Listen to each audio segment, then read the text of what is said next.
Merhaba balдар. Biz bugün Kencegül ököbüz mikroplar degen tema jönündө түшүнүк айтып кетебиz. Mikroplar бул көзгө көрүнбөгөн жандуу zat болуп эсептелет. Mikroplar эки түргө бөлүнөт. Зыяндуу жана зыянсыз.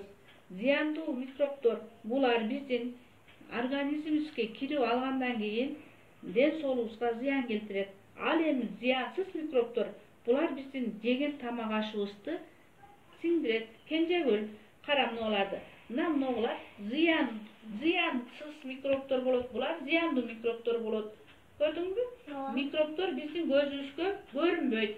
Mikropторду көрүш үчүн биз атайын микроскоп деген аппараттын жардамы менен көрө алабыз. Кенжегүл кайсы убакта колубузду таза жуушубуз керек? Тамак алдараткандан келгенде мусуздарды 20 ышык менен мөмөжөбүздө жууп жеш керек.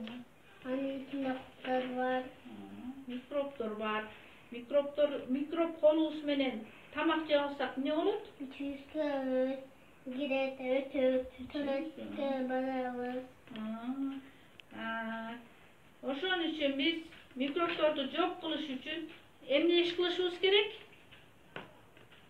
Самындап Колубузду ар дайым ажатканадан келгенден кийин, мусор төгүп келгенден кийин, эшикте чыгып жаныбарлар менен ойногондо колубузду таза сабындап жуушубуз керек. Жана ошондой эле колубузга антисептик колдонушубуз керек.